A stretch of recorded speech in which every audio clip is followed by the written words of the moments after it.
Hello, my name is Alex from Synergos Consultancy. I'm here to talk about the new updates to ISO 27001.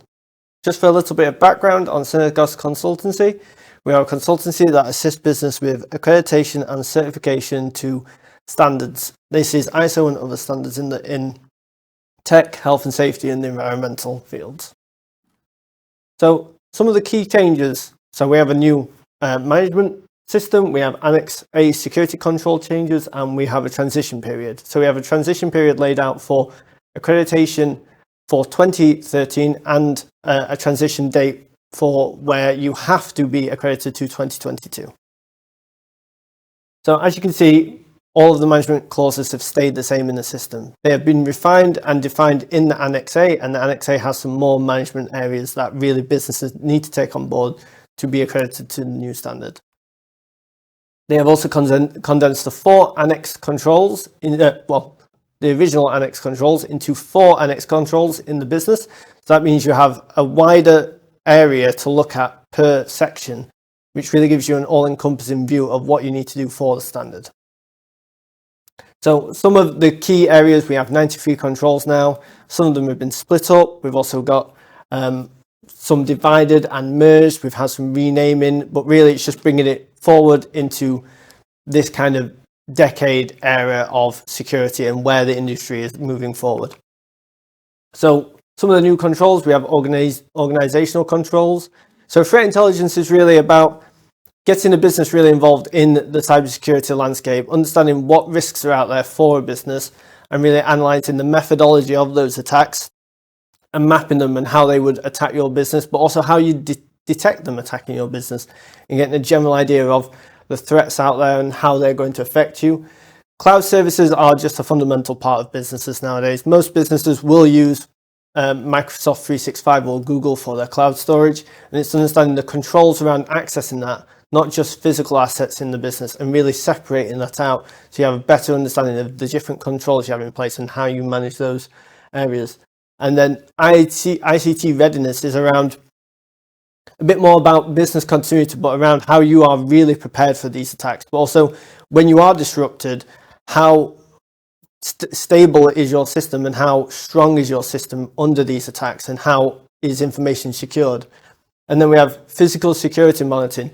So this is really just adding to your physical controls, but really monitoring who's accessing sites, who's accessing equipment, and who's physically getting into buildings. And then we have some technical controls that have really come into it. We have monitoring activities. So this is really measuring logs, looking at how people are using systems, how people are interacting in the business, and really getting an idea of who is accessing what, where, and when. We have web filtering, so really restricting who has access to what websites.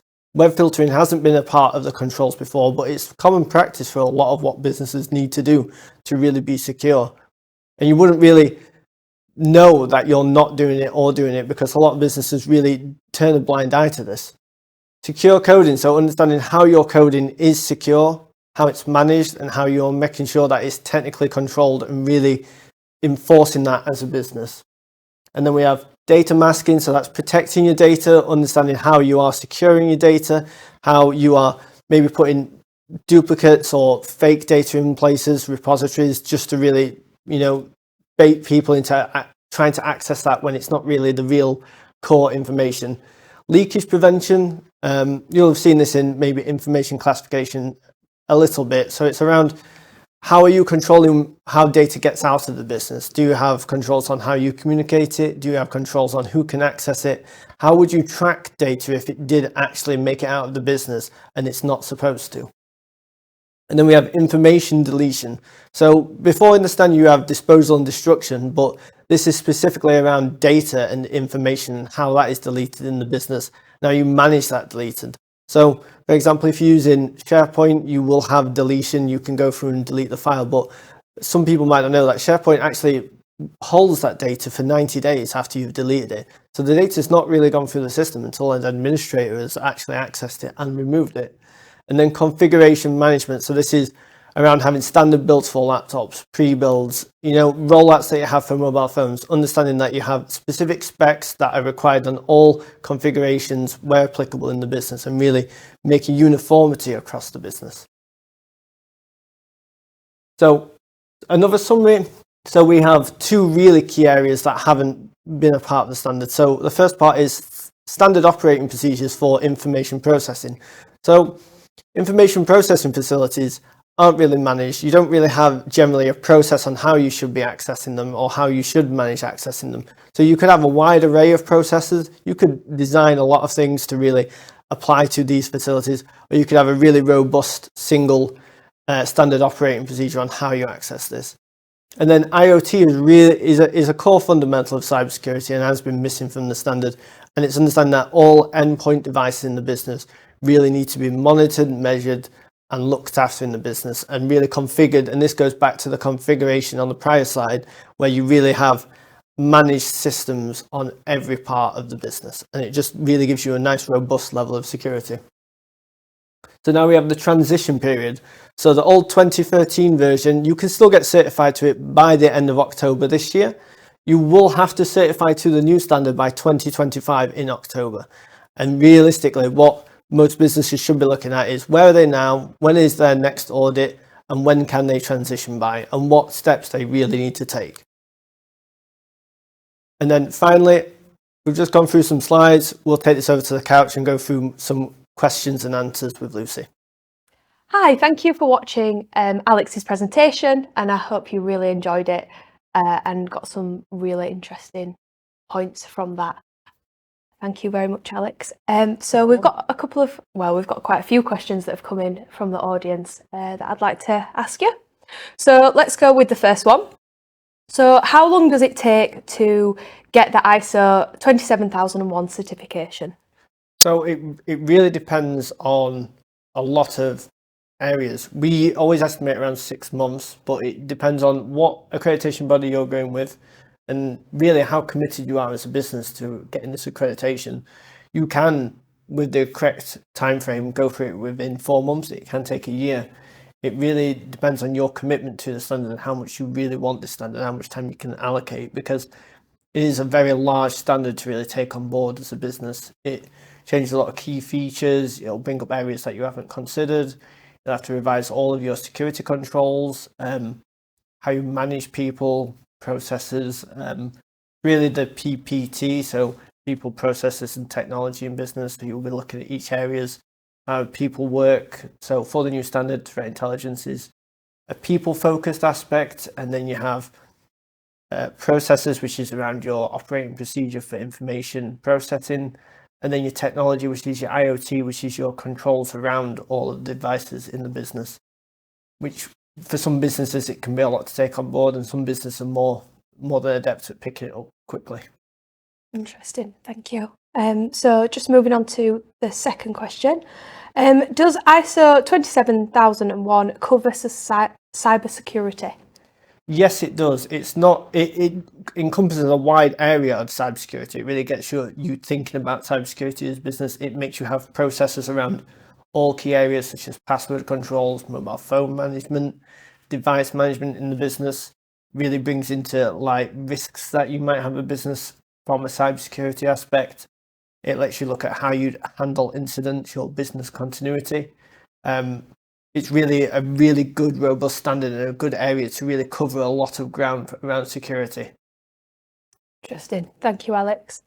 So let's have a look. So the next one is, what is the purpose of ISO 27001?